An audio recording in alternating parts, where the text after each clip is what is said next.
जय हिंद दोस्तों, welcome to the online study exam. दोस्तों आज हम लोग जो है बिहार दरोगा का प्रैक्टिस सेट नंबर 39 को लेकर आए हैं। इससे पहले का आप सेट नहीं देखे हैं तो आप उसे जाकर हमारे चैनल पर जरूर देख लीजिएगा। यह आपके लिए बहुत इंपॉर्टेंट होने वाले हैं।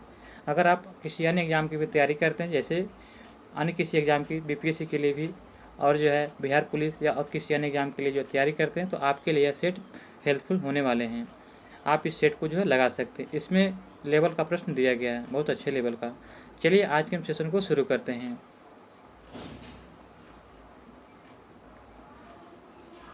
हमारा पहला प्रश्न दिया गया, निम्नलिखित में से कौन सा एक सुमेलित नहीं है। इनमें से कौन सा एक ऐसा है जो सुमेलित नहीं है। तो दिया गया आहत सिक्के ईसा पूर्व 6वीं शताब्दी में, इसका कालक्रम था आहत सिक्के का ईसा पूर्व 6वीं शताब्दी। विद्या के लेख युक्त सिक्के का यह 2री शताब्दी ईसा पूर्व था। दिनार का जो है कालक्रम 4वीं शताब्दी था और जितल का 16वीं शताब्दी। तो आपका इसका राइट आंसर क्या हो जाएगा? ऑप्शन नंबर 4 गलत है। जितल का जो 16वीं शताब्दी, यह गलत हो जाएगा, ऑप्शन नंबर 4। नेक्स्ट प्रश्न देखते हैं कि हड़प्पाई मूर्तिकला के अंतर्गत कौन शामिल है। तो हड़प्पाई मूर्तिकला के अंतर्गत कौन सा शामिल हो जाएगा? तो आपका इसका राइट आंसर हो जाएगा योगी की मूर्ति, कांस की नर्तकी और जो है आपका संयुक्त पशु मूर्ति, यानी कि 1, 2, 4। ऑप्शन नंबर जो 1, 2, 4 हो जाएगा, यानी कि ऑप्शन नंबर बी इसका राइट आंसर हो जाएगा। वो योगी की मूर्ति, कांस की नर्तकी और संयुक्त पशु मूर्ति जो है यह हड़प्पाई मूर्तिकला के अंतर्गत शामिल थे। ऑप्शन नंबर 20 का राइट आंसर हो जाएगा। कौन सुमेलित नहीं है? यहाँ पे जो है दिया गया है कि आनंद व उपाली यह बुद्ध के शिष्य थे। आनंद और उपाली जो बुद्ध के शिष्य थे, ठीक है। बी कहता है कि आम्रपाली बुद्ध की शिष्या थी, ये भी सही है।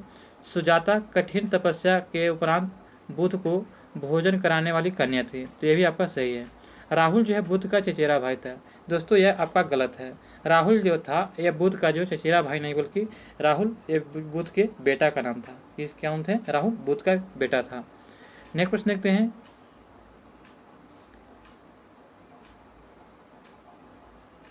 किस राजा को उसके एक अभिलेख में कविराज कहा गया?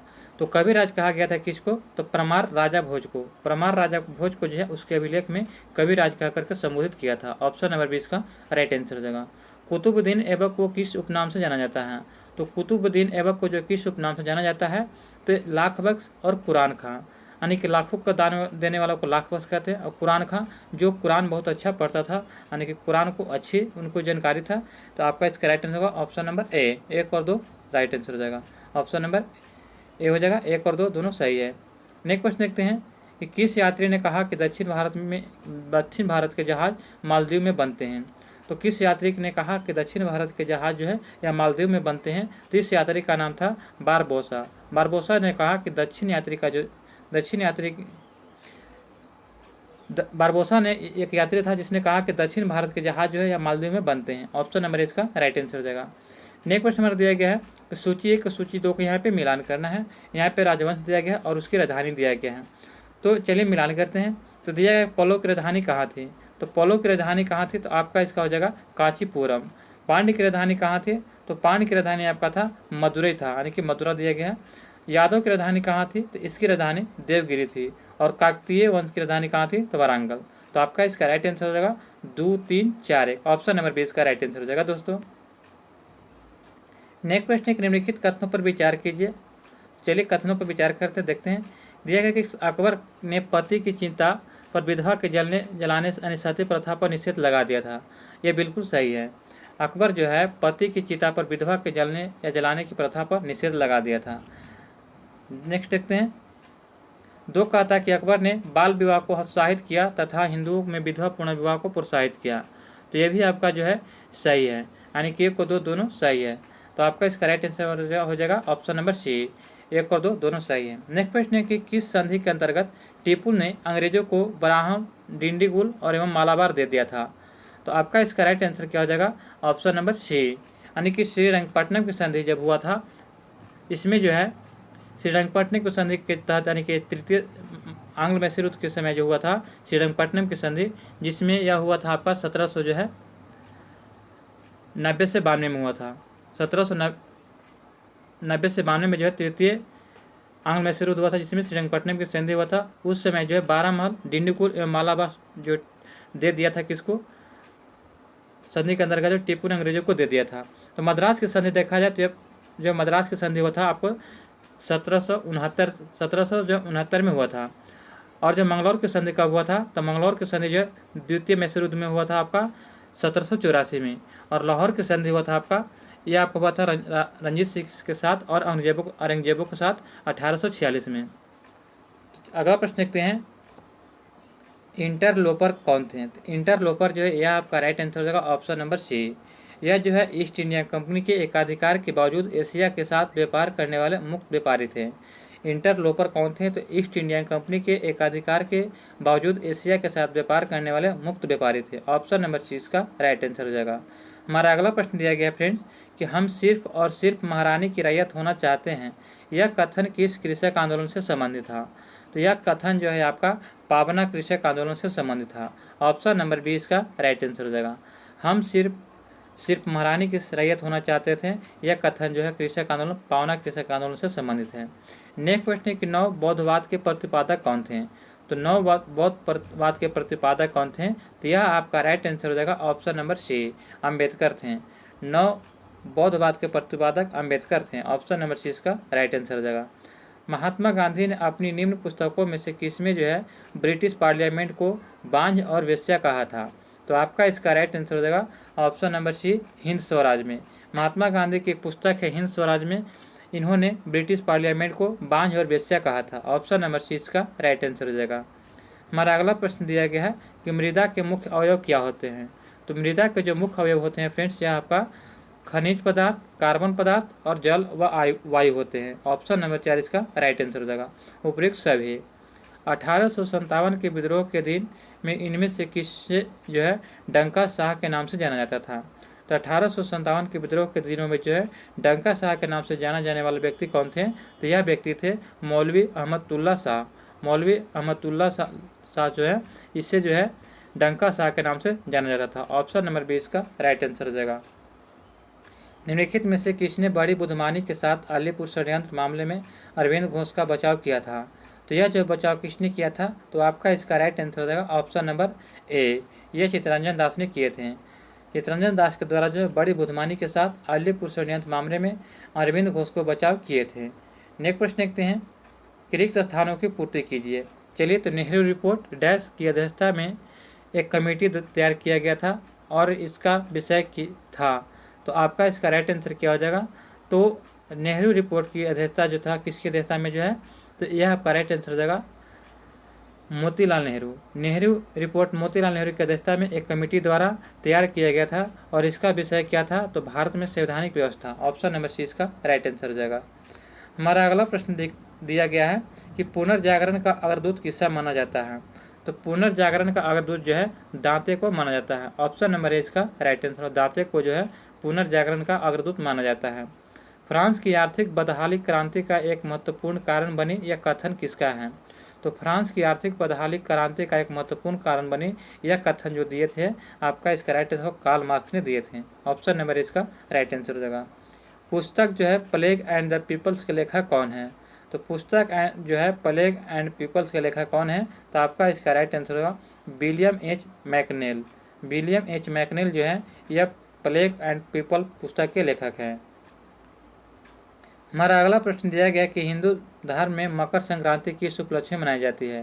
तो हिंदू धर्म में जो है मकर संक्रांति जो है यह आपका जब सूर्य के उत्तरायण होने पर होता है। ऑप्शन नंबर इसका राइट आंसर होगा। जब सूर्य उत्तरायण होता है तो हिंदू धर्म में जो है मकर संक्रांति का उपलक्ष्य मनाई जाती है। ऑप्शन नंबर इसका राइट आंसर हो जाएगा। तारों के अतिरिक्त आकाश गंगा में पाए जाते हैं। तो तारों के अतिरिक्त आकाश गंगा में क्या पाए जाते हैं, तो आपका इसका राइट आंसर हो जाएगा गैस एवं धूल कण पाए जाते हैं। ऑप्शन नंबर सी इसका राइट आंसर हो जाएगा। नेक्स्ट प्रश्न है कि कौन सी काल्पनिक रेखा ग्लोब को दो बार, निम्न में से कौन सी काल्पनिक रेखा जो है ग्लोब को दो बराबर भागों में बांटती है। तो दो बराबर भागों में बांटने वाली रेखा को हम लोग जो क्या कहते हैं, तो विषुवत रेखा कहते हैं। ऑप्शन नंबर जो सी इसका राइट आंसर होगा विषुवत रेखा या 0 डिग्री अक्षांश इसी को कहते हैं। नेक्स्ट प्रश्न देखते हैं। हमारा प्रश्न दिया गया है कि निम्न में से कौन सी अवसादी चट्टान जैविक रूप से बनी है। तो अवसादी चट्टान कौन सा है जो जैविक रूप से बना है, तो आपका इसका राइट आंसर होगा शैल चट्टान। शैल चट्टान एक ऐसा चट्टान अवसादी चट्टान है जो जैविक रूप से बना है। नेक्स्ट प्रश्न हमारा दिया गया है कि सूची 1 और सूची 2 को यहाँ पे मिलान करना है। सूची 1 में स्थानीय बात दिया गया है और 2 में ये स्थान बताना है। चलिए इसका राइट आंसर क्या हो जाएगा। तो दिया गया है कि यामू जो है इसका स्थान कहाँ है, तो इसका जापान का है। और जो है ब्लैक रोलर जो है यह आपका कहाँ का है, तो उत्तरी अमेरिका का। वाई जो कहाँ का है, तो यह फ्रांस का है। हबूब कहाँ का है, तो सूडान का है। तो आपका इसका राइट आंसर क्या हो जाएगा, ऑप्शन नंबर 3 4 2 1 3 4 2 1 इसका राइट आंसर हो जाएगा ऑप्शन नंबर सी। नेक्स्ट प्रश्न देखते हैं फ्रेंड्स कि निम्नलिखित भारतीय शहरों को पश्चिम से पूर्व की ओर उनका अवस्थित के अनुसार व्यवस्थित कीजिए। तो पश्चिम से पूर्व की ओर व्यवस्थित करना है। तो सबसे पहले आपका क्या हो जाएगा, तो सबसे पहले आपका जोधपुर हो जाएगा, सबसे पश्चिम है। उसके बाद आपका हो जाएगा भोपाल हो जाएगा। उसके बाद आपका आ जाएगा क्या, तो बिलासपुर आ जाएगा। उसके बाद रांची आ जाएगा। तो आपका इसका राइट आंसर हो जाएगा 2 3 1 4 ऑप्शन नंबर 20 का राइट आंसर हो जाएगा। नेक्स्ट प्रश्न है कि सूची 1 और सूची 2 को मिलान करना। सूची 1 में क्षेत्र दिया गया है और 2 में खनिज दिया गया है। तो कौन सा क्षेत्र किस लिए प्रसिद्ध है, तो दिया गया 27 का प्रश्न दिया गया कि बादामी पहाड़ी जो है यह किस लिए प्रसिद्ध है। तो बादामी पहाड़ी जो है यह आपका प्रसिद्ध है किस लिए, तो अबरख के लिए। और कोडरमा की जो पहाड़ी है किस लिए प्रसिद्ध है, फिर से देखते हैं। बादामी पहाड़ी जो है किस लिए प्रसिद्ध है, तो यह जो है लॉ एस के लिए प्रसिद्ध है। कोडरमा की पहाड़ी जो है किस लिए प्रसिद्ध है, तो यह अबरख के लिए प्रसिद्ध है। मूसाबानी की पहाड़ी जो है यह आपका तांबा के लिए प्रसिद्ध है। और रावा जो है यह खनिज तेल के लिए प्रसिद्ध है। तो 27 का आपका राइट आंसर हो जाएगा 2 4 1 3 ऑप्शन नंबर 4। हमारा अगला प्रश्न दिया गया है कि कौन सा पठार अरावली तथा बिंद श्रेणी के बीच पड़ता है। तो अरावली तथा बिंद श्रेणी के बीच में कौन सा पठार पड़ता है, तो यह आपका राइट आंसर हो जाएगा मालवा का पठार जो अरावली और बिंद श्रेणी के बीच में पड़ता है। ऑप्शन नंबर 4 इसका राइट आंसर हो जाएगा। निम्नलिखित में से कौन सी नदी चंबल में नहीं मिलती है। तो चंबल में नहीं मिलती है, तो चलिए इसको देखते हैं। तो आपका दिया गया है कि क्षिप्रा नदी यह मिलती है चंबल में, काली सिंध नदी भी मिलती है, पार्वती नदी भी मिलती है। जबकि बेतवा नदी जो है यह नहीं मिलती है। बेतवा नदी जो है यह आपका यमुना की सहायक नदी है, ये याद रखिएगा। अगला प्रश्न देखते हैं कि कोपेन के अनुसार भारत में ई प्रकार की जलवायु कहाँ पाई जाती है। तो कोपेन के अनुसार जो है भारत में ई प्रकार की जलवायु यह आपका पाया जाता है हिमाचल प्रदेश एवं जम्मू कश्मीर में। ऑप्शन नंबर सी इसका राइट आंसर हो जाएगा। नेक्स्ट प्रश्न है कि जंगली गधों का अभ्यारण्य कहाँ है। तो जंगली गधों का अभ्यारण्य है आपका गुजरात में। ऑप्शन नंबर सी इसका राइट आंसर हो जाएगा। नेक्स्ट प्रश्न है कि निम्नलिखित में से किस फसल में सबसे ज़्यादा प्रतिशत तेल की मात्रा होती है। तो निम्नलिखित में से किस फसल में सबसे ज़्यादा प्रतिशत तेल की मात्रा होती है, तो आपका इसका राइट आंसर हो जाएगा ऑप्शन नंबर 4 तिल में होता है। नेक्स्ट प्रश्न है कि बिल्मा नृत्य किस जनजाति द्वारा किया जाता है। तो बिल्मा एक नृत्य है जो बैगा जनजाति के द्वारा किया जाता है। बिल्मा नृत्य बैगा जनजाति के द्वारा किया जाता है। ऑप्शन नंबर इसका राइट आंसर हो जाएगा। नेक्स्ट प्रश्न है दोस्तों, सामाजिक वानिकी और पर्यावरण पुनर्वास केंद्र भारत के निम्नलिखित में से किस नगर में अवस्थित है। तो सामाजिक वानिकी और पर्यावरण पुनर्वास केंद्र जो है यह भारत के जो है कहाँ स्थित है, तो प्रयागराज में स्थित है। ऑप्शन नंबर 20 का राइट आंसर हो जाएगा प्रयागराज। हमारा अगला प्रश्न दिया गया 35 नंबर क्वेश्चन है कि निम्नलिखित में से कौन सा जीव किसी परितंत्र में प्राथमिक उपभोक्ता वर्ग को निरूपित करता है। तो प्राथमिक उपभोक्ता वर्ग को निरूपित कौन सा करेगा, तो आपका इसका राइट आंसर हो जाएगा इल्ली। इल्ली जो है एक ऐसा जीव है, जीव परितंत्र में आता है जो प्राथमिक उपभोक्ता वर्ग को निरूपित करता है। ऑप्शन नंबर इसका राइट आंसर हो जाएगा। नेक्स्ट प्रश्न है कि वायु प्रदूषण के लिए जिम्मेदार फ्लाई ऐश से कौन सा जो रोग होता है। तो वायु प्रदूषण के लिए जिम्मेदार फ्लाई ऐश से कौन सा रोग होता है, तो आपका इसका राइट आंसर हो जाएगा दमा होता है। ऑप्शन नंबर इसका राइट आंसर होगा। फ्लाई ऐश से होने वाला रोग जो है दमा है। नेक्स्ट प्रश्न देखते हैं, निम्नलिखित राज्यों में से किसमें भारत की सबसे बड़ी अंतर्देशीय लवणीय आर्द्रभूमि है। तो भारत की सबसे बड़ी अंतर्देशीय लवणीय आर्द्रभूमि आपका हो जाएगा कहाँ है, तो गुजरात में। ऑप्शन नंबर इसका राइट आंसर हो जाएगा। नेक्स्ट क्वेश्चन हमारा दिया गया है कि नेशनल ग्रीन ट्रिब्यूनल यानी कि एनजीटी भारत सरकार द्वारा स्थापित किया गया था कब। तो एनजीटी के भारत सरकार द्वारा स्थापित किया गया था सन आपका हो गया था 2010 में। ऑप्शन नंबर जो सी इसका राइट आंसर हो जाएगा। हमारा अगला प्रश्न दिया गया फ्रेंड्स कि किस चार्टर एक्ट के अंतर्गत भारत में दास प्रथा को अवैध घोषित कर दिया गया था। तो आपका इसका राइट आंसर होगा चार्टर एक्ट अधिनियम 1833 के तहत जो है भारत में दास प्रथा को अवैध घोषित कर दिया गया था। और 1833 के चार्टर एक्ट के तहत ही जो है कंपनी के द्वारा जो है व्यापारिक पूर्ण एकाधिकार समाप्त कर दिया गया था। नेक्स्ट प्रश्न देखते हैं, शासन की एकात्मक पद्धति का लाभ क्या है? तो शासन की एकात्मक पद्धति का लाभ होता है, तो आपका इसका राइट आंसर हो जाएगा दृढ़ राज के लिए। ऑप्शन नंबर 20 का राइट आंसर दृढ़ राज के लिए। नेक्स्ट प्रश्न है कि प्रस्तावना का वह प्रावधान जो कभी वयस्क नागरिकों को मतदान का अधिकार प्रदान करता था। तो प्रस्तावना का वह प्रावधान क्या है जो सभी वयस्क नागरिकों को मतदान का अधिकार प्रदान करता है? तो यह आपका हो जाएगा गणतंत्र। ऑप्शन नंबर 4 इसका राइट आंसर हो जाएगा गणतंत्र, इसका राइट आंसर हो जाएगा ऑप्शन नंबर 4। नेक्स्ट प्रश्न हमारा दिया गया है कि भारत के संविधान का निम्नलिखित में से कौन सा अनुच्छेद असम राज्य के लिए विशेष उपबंध से संबंधित है? तो असम राज्य के लिए हो जाएगा तो आपका तो अनुच्छेद 371 जो है यह आपका नागालैंड के लिए संबंधित है। अनुच्छेद 371 भी जो है यह असम के लिए है। अनुच्छेद 371 से जो है यह आपका मणिपुर से संबंधित है। और अनुच्छेद 371(4) जो है यह आंध्र प्रदेश से संबंधित है। तो आपका इसका right answer option number B. Next प्रश्न हमारा दिया गया है कि निम्नलिखित में से कौन सा एक राज्य का नीति निर्देशक सिद्धांत संविधान में बाद में जोड़ा गया था?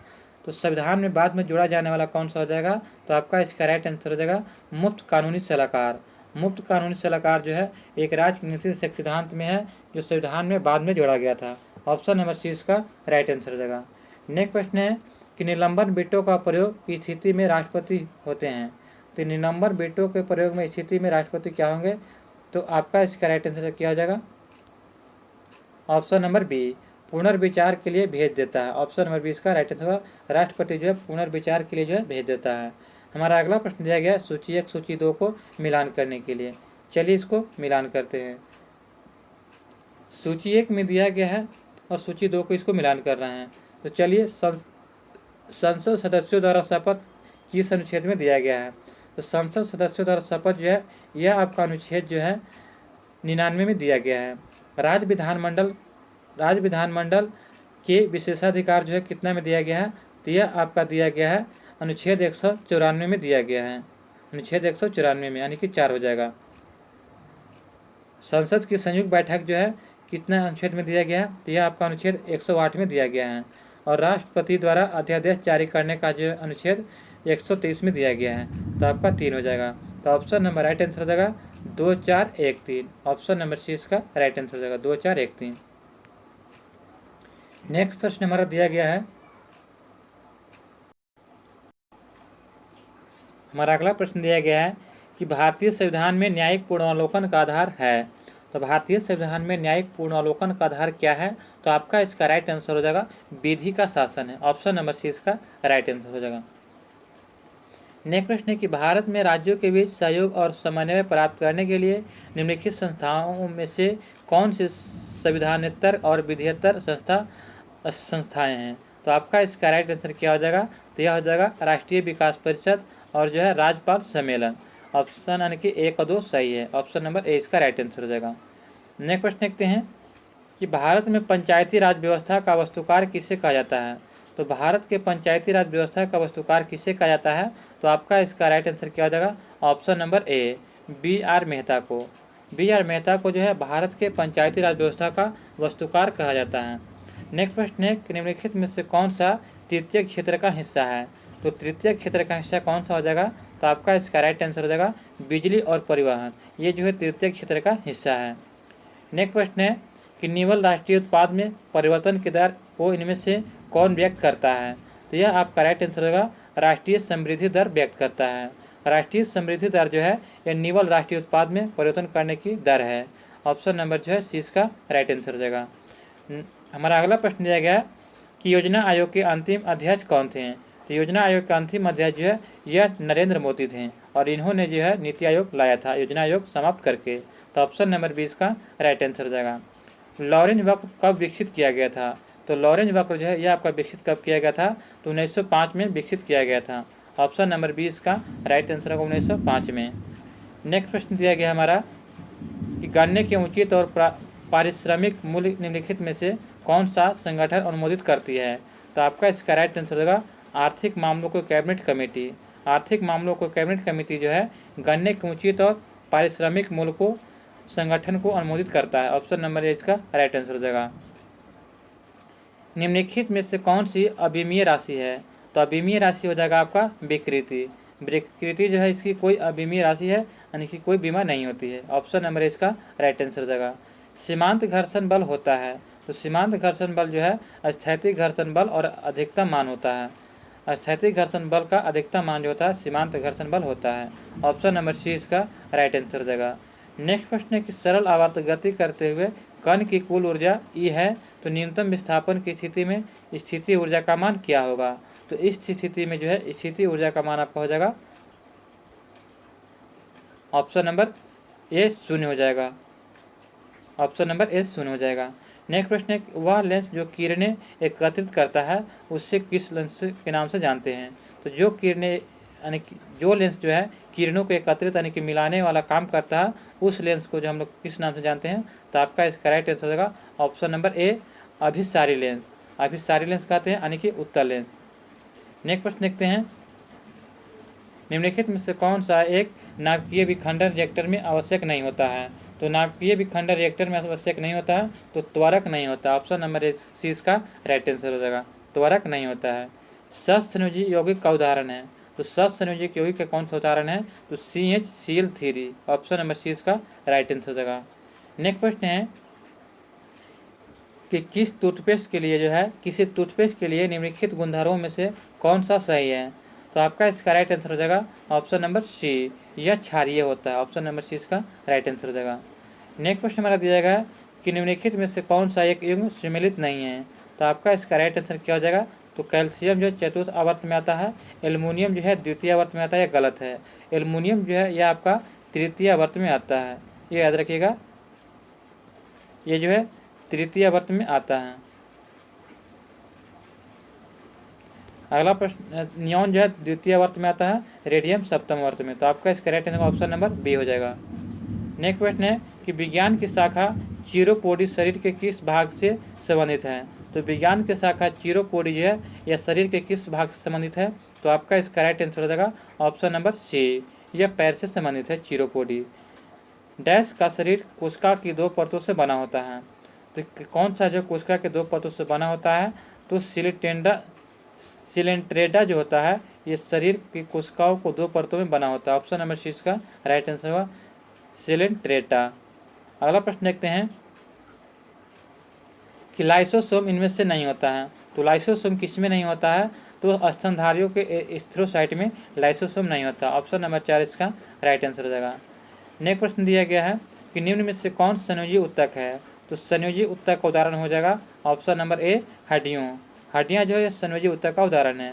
रंध्र नियमन में महत्वपूर्ण धातु आयरन है, रंध्र नियमन में महत्वपूर्ण धातु आयन कौन सा हो जाएगा? तो आपका इसका राइट आंसर हो जाएगा ऑप्शन नंबर 4 पोटेशियम हो जाएगा। पोटेशियम जो है रंध्र नियमन में महत्वपूर्ण धातु आयन है। फेफड़े के आवरण को डैश क्या कहा जाता है? तो फेफड़े के आवरण को जो है क्या कहा जाता है? तो फुफ्फुस झिल्ली कहते हैं। ऑप्शन नंबर 20 का राइट आंसर होगा। नेक्स्ट प्रश्न है कि सर्वप्रथम प्रयोगशाला में जीन का संश्लेषण करने वाले वैज्ञानिक कौन थे? तो सर्वप्रथम प्रयोगशाला में जीन का संश्लेषण करने वाले वैज्ञानिक कौन थे? तो आपका इसका राइट आंसर होगा हरविंद खुराना। ऑप्शन नंबर 4 इसका राइट आंसर हो जाएगा। नेक्स्ट प्रश्न है कि टीका यानी कि वैक्सीनेशन है, तो टीका क्या है? तो यह एक प्रकार का कृत्रिम सक्रिय उपार्जित प्रतिरक्षा है। कृत्रिम सक्रिय उपार्जित प्रतिरक्षा। ऑप्शन नंबर ए इसका राइट आंसर हो जाएगा। नेक्स्ट क्वेश्चन हमारा दिया गया है कि निम्नलिखित में से किस रेलवे स्टेशन में दुनिया का सबसे लंबा प्लेटफॉर्म है? निम्नलिखित में से किस रेलवे स्टेशन में दुनिया का सबसे लंबा रेलवे प्लेटफॉर्म है? तो आपका इसका राइट आंसर हो जाएगा श्री सीधा root Swami ji Hubli station. Option number 4 इसका राइट आंसर हो जाएगा। नेक्स्ट प्रश्न है कि 20 से 23 मार्च 2023 तक पुरुषों और महिलाओं के लिए चौथी एशियाई खो खो चैंपियनशिप किस राज्य में आयोजित की जाएगी? तो यह आपका आयोजित किया जा रहा है असम में। ऑप्शन नंबर सी इसका राइट आंसर हो असम में। नेक्स्ट प्रश्न है कि मार्च 2023 में भारतीय पुरुष हॉकी टीम के नए मुख्य कोच के रूप में किसे नियुक्त किया गया है? तो आपका इसका राइट आंसर क्या हो जाएगा? ऑप्शन नंबर 4 क्रेग फुलटन को। ऑप्शन नंबर 4 इसका राइट आंसर हो जाएगा। उपराष्ट्रपति जगदीप धनखड़ ने 9 मार्च 2023 को जो है मुंडको उपनिषद द ब्रिज टू इमॉर्टलिटी पुस्तक का विमोचन किया, इस पुस्तक के लेखक कौन है? तो आपका इसका राइट आंसर होगा डॉक्टर कर्णसी। ऑप्शन नंबर सी इसका राइट आंसर हो जाएगा। आंध्र प्रदेश के काकीनाडा में क्षेत्रीय स्तर पर खोज और बचाव अभ्यास का संचालन किसने किया था? तो आंध्र प्रदेश के काकीनाडा में क्षेत्रीय स्तर पर खोज और बचाव अभ्यास का संचालन जो है ये किसने किया था? तो यह करने वाला था Indian coast guard. Option number 4 इसका राइट आंसर हो जाएगा। त्रिपुरा पर्यटन विभाग ने किसे अपने ब्रांड एम्बेसडर के रूप में चुना है? तो ब्रांड एम्बेसडर के रूप में जो है सौरभ गांगुली को चुना है। ऑप्शन नंबर 4 इसका राइट आंसर हो जाएगा। हाल ही में मई 2023 में my life as a comrade नामक एक नई किताब समाचारों में देखी गई थी। यह किसके द्वारा रचित है? तो आपका इसका राइट आंसर क्या हो जाएगा? ऑप्शन नंबर बी यानी कि के शैलजा के द्वारा। नेक्स्ट क्वेश्चन है कि भारत के किस शहर में G20 पार्क विकसित करने का प्रस्ताव रखा गया है? तो भारत ने किस शहर में G20 पार्क विकसित करने का प्रस्ताव रखा गया है? तो आपका इसका राइट आंसर होगा नई दिल्ली में। ऑप्शन नंबर इसका राइट आंसर हो जाएगा। किस स्टेडियम ने सचिन तेंदुलकर को उनकी 50वीं जयंती पर एक स्टैंड से सम्मानित किया गया? तो आपका इसका राइट आंसर हो जाएगा सरजा स्टेडियम। ऑप्शन नंबर इसका राइट आंसर हो जाएगा। सरजा स्टेडियम में जो है सचिन तेंदुलकर को उनकी 50वीं जयंती पर एक स्टैंड से सम्मानित किया गया। भारत में हर साल राष्ट्रीय सुरक्षित मातृत्व दिवस कब मनाया जाता है? तो भारत में हर साल राष्ट्रीय सुरक्षित मातृत्व दिवस जो है यह आपका मनाया जाता है 11 अप्रैल को। ऑप्शन नंबर इसका राइट आंसर हो जाएगा। राज्य ऊर्जा जस्ता सूचकांक 2022 में कौन सा राज्य शीर्ष पर रहा? तो इसमें जो है शीर्ष स्थान हासिल किया है आंध्र प्रदेश। ऑप्शन नंबर इसका राइट आंसर हो जाएगा। नेक्स्ट प्रश्न दिया गया है उत्तर प्रदेश के मुख्यमंत्री योगी आदित्यनाथ ने 1 अप्रैल 2023 को जो है स्कूल चलो अभियान 2023 का शुभारंभ कहाँ से किया? तो इसका शुभारंभ किया था लखनऊ से। ऑप्शन नंबर 4 इसका राइट आंसर हो जाएगा लखनऊ से। दुनिया का सबसे बड़ा साइबर रक्षा अभ्यास लॉक्ड शील्ड का वार्षिक संस्करण किस देश में आयोजित किया गया? तो लॉक्ड शील्ड का जो वार्षिक संस्करण का जो है आयोजन यह आपका किया गया है कहाँ पे? तो ऑप्शन नंबर बी एस्टोनिया में। ऑप्शन नंबर बी इसका राइट आंसर होगा एस्टोनिया। सरकार अगले 3 वर्षों में कितने किसानों को जो है प्राकृतिक खेती अपनाने के लिए प्रोत्साहित करेगी और उनकी सहायता करेगी? तो आपका इसका राइट आंसर हो जाएगा ऑप्शन नंबर जो है ए यानी कि 1 करोड़ किसानों को प्रोत्साहित करेगी। नेक्स्ट क्वेश्चन है कृषि एवं किसान कल्याण मंत्रालय ने किस शहर में जो है कमलम फल या ड्रैगन फ्रूट के लिए उत्कृष्टता केंद्र स्थापित करने की मंजूरी दी है? तो आपका इसका राइट आंसर हो जाएगा बेंगलुरु को। ऑप्शन नंबर इसका राइट आंसर हो जाएगा बेंगलुरु को। क्षेत्र में बाफ्टा पुरस्कारों में किस फिल्म को सर्वश्रेष्ठ फिल्म का पुरस्कार मिला है? तो आपका इसका राइट आंसर हो जाएगा all quite on the western front को। ऑप्शन नंबर 20 का राइट आंसर हो जाएगा। नेक्स्ट क्वेश्चन हमारा दिया गया है कि हाल ही में किस देश ने 100 डब्बों वाली दुनिया की सबसे लंबी यात्री ट्रेन चलाने का रिकॉर्ड बनाया है? तो यह रिकॉर्ड बनाया है आपका स्विट्जरलैंड। ऑप्शन नंबर 20 का राइट आंसर हो जाएगा। भारतीय सुपर कंप्यूटर का जनक कौन कहलाता है? तो भारतीय सुपर कंप्यूटर का जनक कौन कहलाता है? तो आपका इसका राइट आंसर हो जाएगा ऑप्शन नंबर बी विजय भाटकर। विजय भाटकर को जो है भारतीय सुपर कंप्यूटर का जनक कहलाता है। वह हार्डवेयर डिवाइस कौन सी है जिससे आमतौर पर कंप्यूटर का ब्रेन कहते हैं? तो सीपीयू को जो है कंप्यूटर का ब्रेन कहते हैं, सेंट्रल प्रोसेसिंग यूनिट को। नेक्स्ट क्वेश्चन देखते हैं भारत में प्रथम योग विश्वविद्यालय की स्थापना कब हुई? भारत में प्रथम योग विश्वविद्यालय की स्थापना कहाँ हुई थी? तो इसकी स्थापना जो है मुंगेर में किया गया था। ऑप्शन नंबर सी इसका राइट आंसर है मुंगेर में। रविंद्रनाथ टैगोर द्वारा लिखित कहानी का नाम बताइए? तो रविंद्रनाथ टैगोर द्वारा लिखित कहानी का नाम काबुली वाला है। ऑप्शन नंबर 4 इसका राइट आंसर हो जाएगा। मैपल लीफ का देश के नाम से जाना जाता है? तो मैपल लीफ किस देश के नाम से जाना जाता है? तो आपका इसका राइट आंसर हो जाएगा कनाडा को। ऑप्शन नंबर सी इसका राइट आंसर हो जाएगा। निम्नलिखित में से किस भारतीय मूल के व्यक्ति को जो है प्रतिष्ठित पुलित्जर पुरस्कार सबसे पहले प्राप्त हुआ था? तो आपका इसका राइट आंसर होगा सबसे पहले जो है गोविंद बिहारी लाल को प्राप्त हुआ था प्रतिष्ठित पुलित्जर पुरस्कार। ऑप्शन नंबर 4 इसका राइट आंसर हो जाएगा। निम्नलिखित में से ब्लेड रनर के नाम से कौन जाना जाता है? तो ब्लेड रनर के नाम से किसे जाना जाता है? तो आपका इसका राइट आंसर हो जाएगा ऑस्कर कार्ल पिस्टोरियास को। ऑप्शन नंबर 20 का राइट आंसर हो जाएगा। एक वयस्क मानव हृदय का औसत वजन लगभग होता है कितना? तो 300 ग्राम इसका राइट आंसर होगा। ऑप्शन नंबर बी 300 ग्राम हृदय का वजन होता है। यहाँ से जो है मैथ का और रीजनिंग का प्रश्न दिया गया तो 95 का राइट आंसर होगा सी हो जाएगा। 96 का राइट आंसर ऑप्शन नंबर 4 हो जाएगा। 97 का आपका राइट आंसर क्या हो जाएगा? तो इसका बी हो जाएगा। और 98 का आपका right answer option number C हो जाएगा। और 99 का आपका राइट आंसर हो जाएगा, तो 99 का हो जाएगा बी और 100 का आपका भी हो जाएगा बी। दोस्तों आपको यहाँ पे जो है 39 प्रैक्टिस सेट नंबर समाप्त होता है। आपको आशा करता हूँ कि आपको यह वीडियो अच्छा लगा हो। अभी तक हमारे चैनल पर नए हैं तो हमारे चैनल को सब्सक्राइब करें और बेल आइकन नोटिफिकेशन को ऑन कर लें। मिलते हैं दोस्तों अगले वीडियो में नए प्रश्नों के साथ। जय हिंद, जय भारत।